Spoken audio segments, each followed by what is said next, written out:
여러분이 성경의 난해 구절을 만나게 될 때 그 구절을 다른 성경 구절과 비교해 보아야 하는 것입니다. 이것은 전혀 고립된 진술이 아닌 것입니다.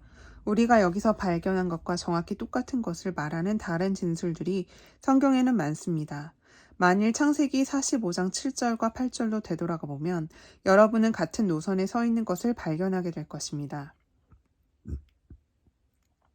요셉이 애굽에 내려가서 바로 밑에서 대단한 위인이 됩니다. 요셉은 일종의 식량을 통제하는 사람이 됩니다.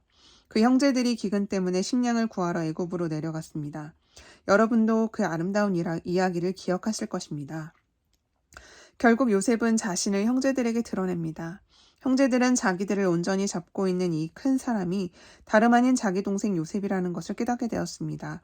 그 형제들은 사실상 요셉을 팔았고 수치스럽고 가증스러운 방식으로 요셉에게 대했던 것입니다. 그들은 두려움에 떨었습니다.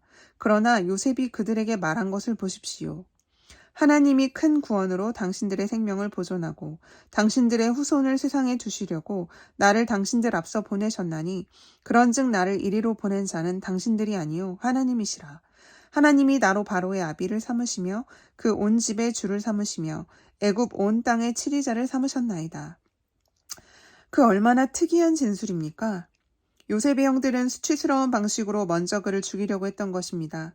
그러나 그들 중 한 사람이 요셉을 위해서 탄원하였습니다.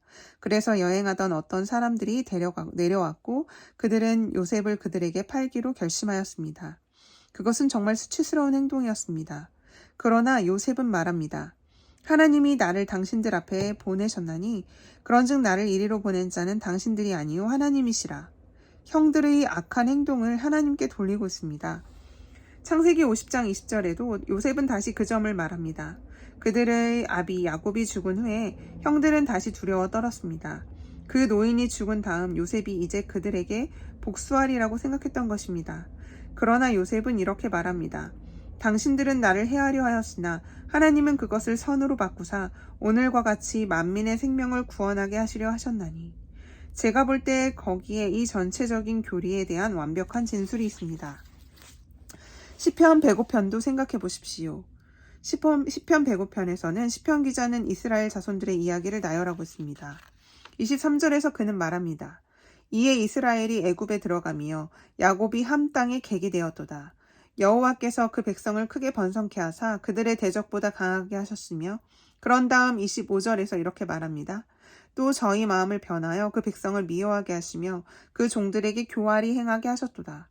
애굽 사람들이 마음을 돌려 하나님의 백성들인 이스라엘 자손들을 미워하게 하신 분은 하나님이셨습니다. 신약 성경에 그러한 점을 말하는 또 다른 진술들이 있습니다. 여기에 가장 결정적인 중차대한 진술 중 몇이 있습니다. 요한복음 12장 37절에서 41절에 우리는 이러한 말씀을 듣습니다. 이렇게 많은 표적을 저희 앞에서 행하셨으나 저희를 믿지 아니하니 이는 선지자 이사야의 말씀을 이루려 하심이라. 가로되 주여 우리에게 들은 바를 누가 믿었으며 주의 팔이 누게 나타났나이까 하였더라.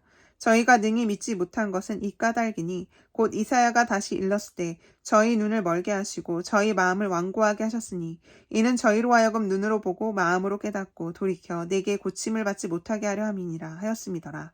이사야가 이렇게 말한 것은 주의 영광을 보고 주를 가리켜 말한 것이라. 특별히 여기서 39절이 중요합니다. 그러나 사도행전 2장 22절에서 23절에는 오순절날 베드로가 한 설교가 기록되어 있는데 거기에 주목할 만한 진술이 있습니다. 이스라엘 사람들아 이 말을 들으라. 너희도 아는 바에 하나님께서 나사렛 예수로 큰 권능과 기사와 표적을 너희 가운데서 베푸사 너희 앞에서 그를 증거하셨느니라. 바로 이 말씀을 주목하십시오. 그가 하나님의 정하신 뜻과 미리 하신 대로 내어준 바 되었거늘 너희가 법 없는 그 자들의 손을 빌어 못 박아 죽였으나. 베드로는 지금 십자가에 못 박히신 주님을 가리켜 말하고 있습니다. 그는 사람들이 어떤 일을 어떻게 했는지를 밝힙니다. 그러나 그 모든 일의 배후에서 그 일이 이루어지도록 하신 분은 하나님이셨습니다. 하나님의 정하신 뜻과 미리 하신 바대로 라는 말이 유대인들이 잡아 악한 사람들 곧 이교도인 로마인들에게 넘겨주어 일어나게 한 이 행동과 연관되어 있습니다. 여러분은 사도행전 4장에 기록된 바 교회가 드린 기도 속에서도 똑같은 사상을 발견합니다.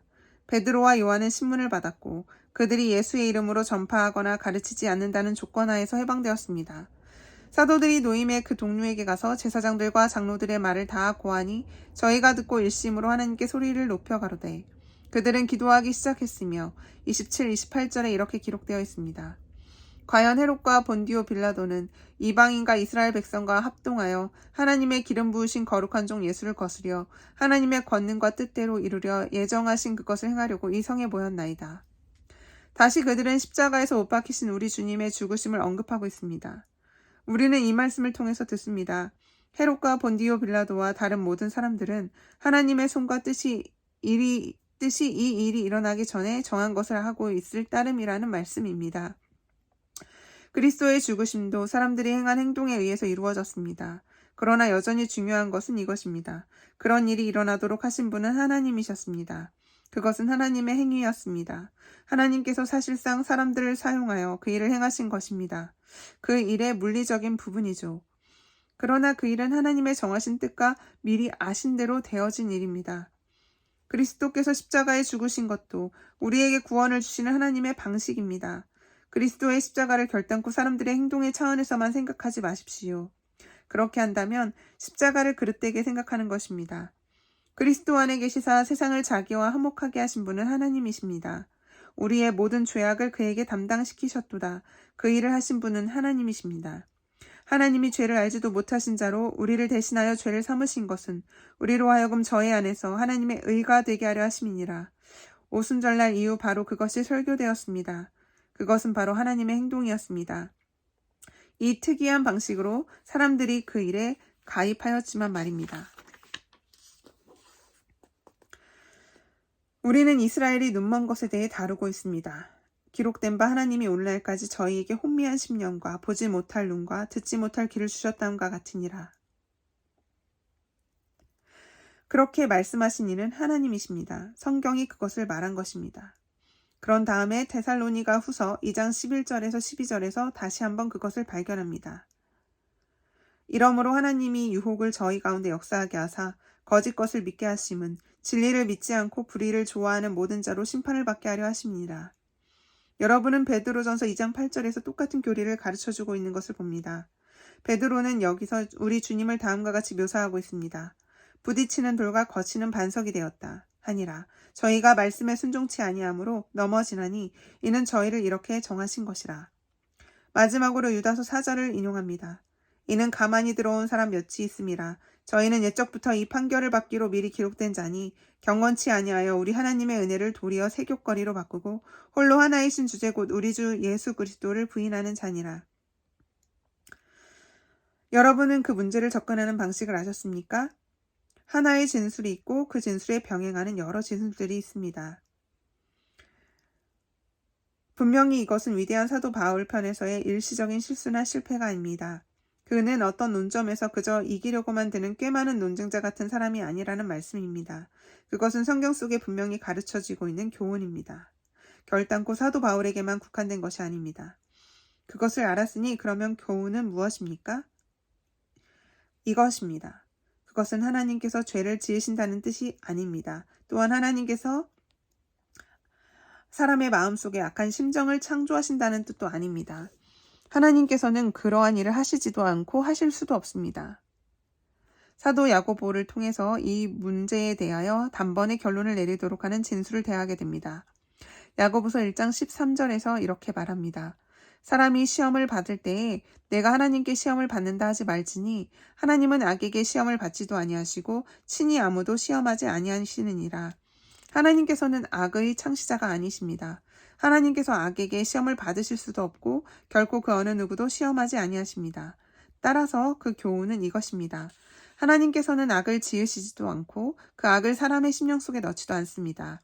다만 하나님께서 당신 자신의 위대한 목적을 위해서 이미 존재하는 것을 악화시키시는 것입니다. 하나님께서는 결코 바로를 불신자로 만들지 아니하셨습니다. 그가 이미 불신자였기 때문에 하나님께서는 그의 불신앙을 심화시키사 당신의 능력과 영광을 보여주시는 위대한 뜻을 이루신 것입니다. 하나님께서 바로의 심정 속에 악한 심성을 창조해 넣으신 것이 아닙니다. 우리는 그러한 말씀을 듣지 않습니다. 우리가 듣는 바는 오직 바로가 그러한 사람이었기 때문에 하나님께서 당신 자신의 목적을 위해서 그를 사용하셨을 뿐이라는 말씀입니다. 그뿐만이 아닙니다. 하나님께서는 그를 통해서 이 일을 이루시기를 위해 바로 그 특별한 시점과 그 위치에 서게 하셨습니다. 하나님께서 이렇게 마음을 강팍해 하신 이유가 무엇입니까? 우리는 하나님께서 바로의 마음을 강팍해 하셨다는 말씀을 듣습니다. 또한 우리가 보았듯이 바로 역시 자신의 마음을 강팍해 하였다는 말씀도 듣습니다. 바로는 하나님과 하나님께서 행하신 모든 일을 대적하였습니다. 하나님께서 그 일을 더욱 악하게 하십니다. 바로 그 교훈입니다. 그것이 우리가 숙고해왔던 여러 성경 구절을 바르게 해석하는 방식입니다. 그러나 하나님께서 어떻게 이 일을 하십니까? 로마서 1장 24절, 26절, 28절에서는 하나님께서 그 일을 하시는 한 가지 방식이 소개되고 있습니다. 24절에서 그러므로 하나님께서 저희를 마음의 정욕대로 더러움에 내어버려두사 저희 몸을 서로 욕되게 하셨으니 라고 말씀합니다. 또한 26절은 이를 인하여 하나님께서 저희를 부끄러운 욕심에 내어버려 두셨으니 곧 저희 여인들도 순리대로 쓸 것을 바꾸어 영리로 쓰며 28절은 또한 저희가 마음에 하나님 두기를 싫어하매 하나님께서 저희를 그 상실한 마음대로 내어버려 두사 합당치 못한 일을 하게 하셨으니 라고 말씀하십니다. 이 구절들은 무엇을 뜻합니까? 마음을 강팍해 하신 하나님의 여러 방식들 가운데 한 가지는 하나님께서 제어하시는 작용을 거두시는 방식입니다.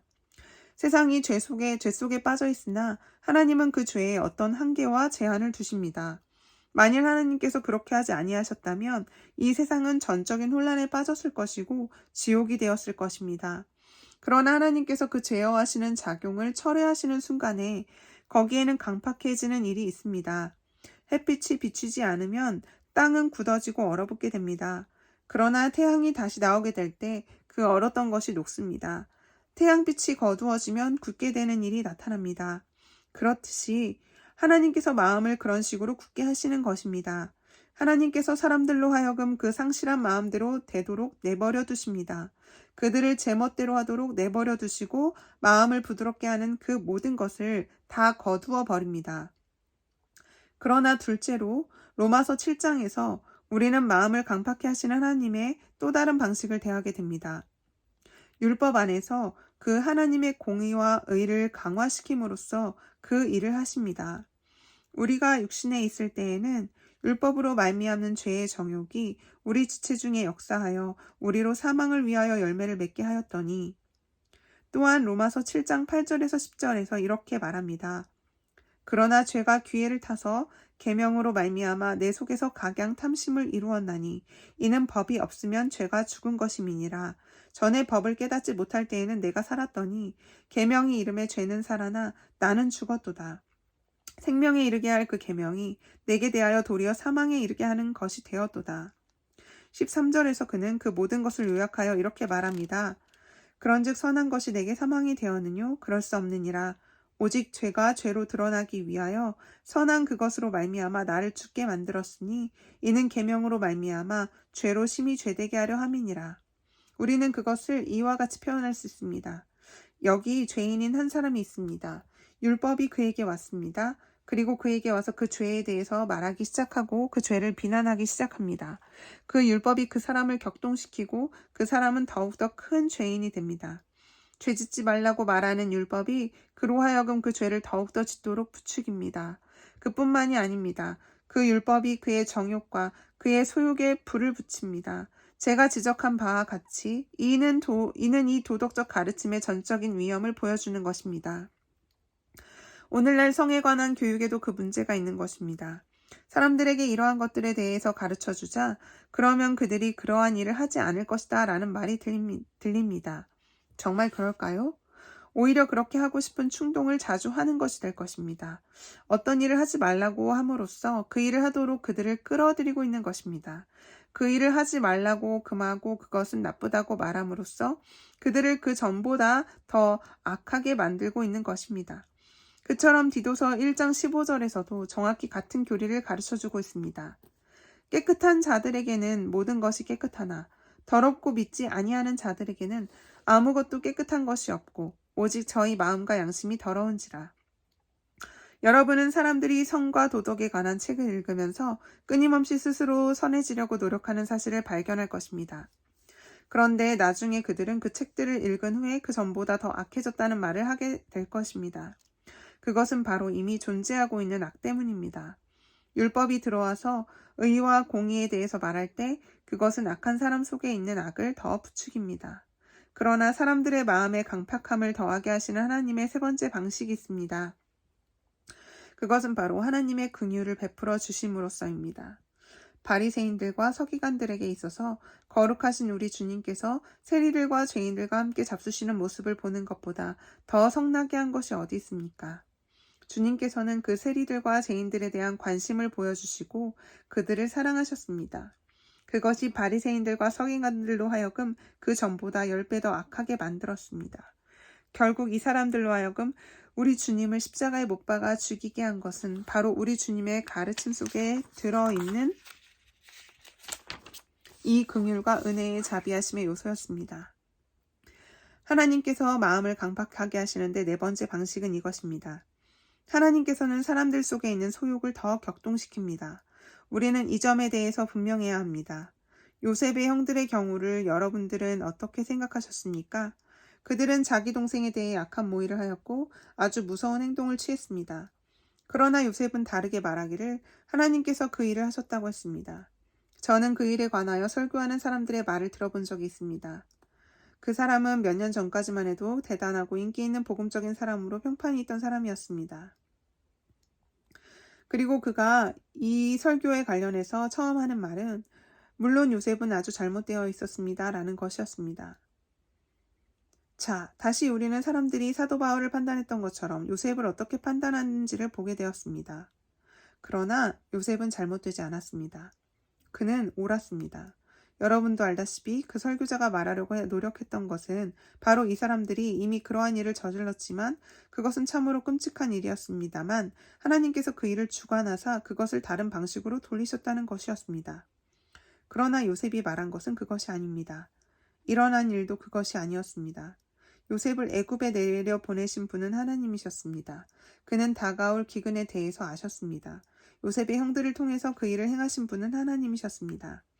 하나님께서는 심지어 사람들의 소욕을 격동시키실 것입니다. 생각들을 또한 격동시키실 수 있습니다. 그러나 어떤 분은 이렇게 말씀하시겠지요? 바로 그것이 악을 창조하는 것이 아닌가? 아닙니다. 그들은 이미 악해져 있었습니다. 불의한 사람들이었습니다. 다만 하나님께서는 이미 존재하는 악을 사용하사 당신 자신의 뜻을 이루셨을 뿐입니다. 하나님께서 그들로 하여금 죄인들이 되게 하신 것이 아닙니다. 이미 그들은 죄인들이었습니다.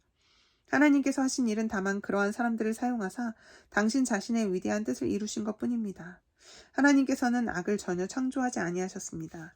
다만 하나님의 작용하시는 일반적인 자극을 통해서 그 악한 심성을 자극하여 더욱 악하게 하였을 뿐입니다.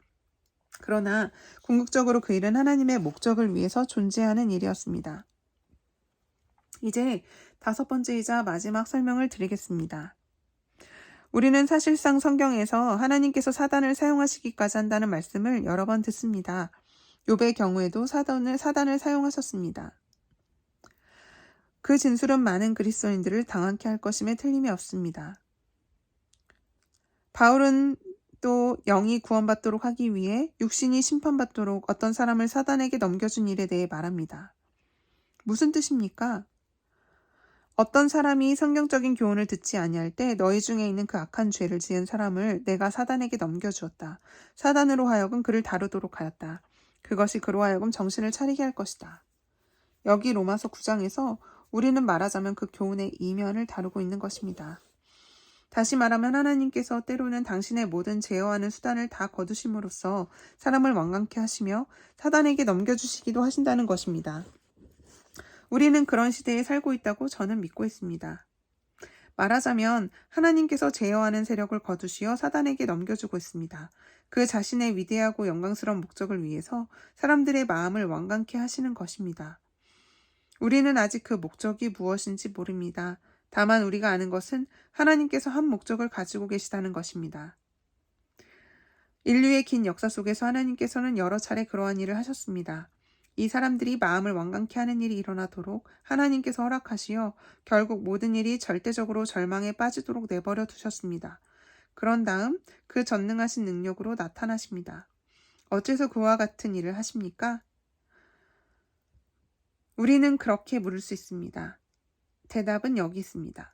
만일 하나님께서 다른 방식으로 그 일을 하셨다면 우리는 우리 자신이 그 일을 했다고 말할 준비가 늘 되어 있을 것입니다. 또한 그 일을 해낸 것은 우리의 전도와 우리의 기도라고 말하려고 할 것입니다. 그러나 하나님께서 모든 것을 그처럼 강팍해 하사 아무도 그 일을 해낼 수 없고 오직 하나님 자신만 하실 수 있음을 모든 이에게 명백하게 알게 하려는 것입니다. 그러나 그것은 설명의 일부에 지나지 않습니다. 중심적인 진술이 있습니다. 하나님께서 그 시점에 바로를 일으키시고 그 마음을 완강케 하신 것은 그 위대한 하나님의 능력이 그를 통해서 나타나도록 하기 위함입니다.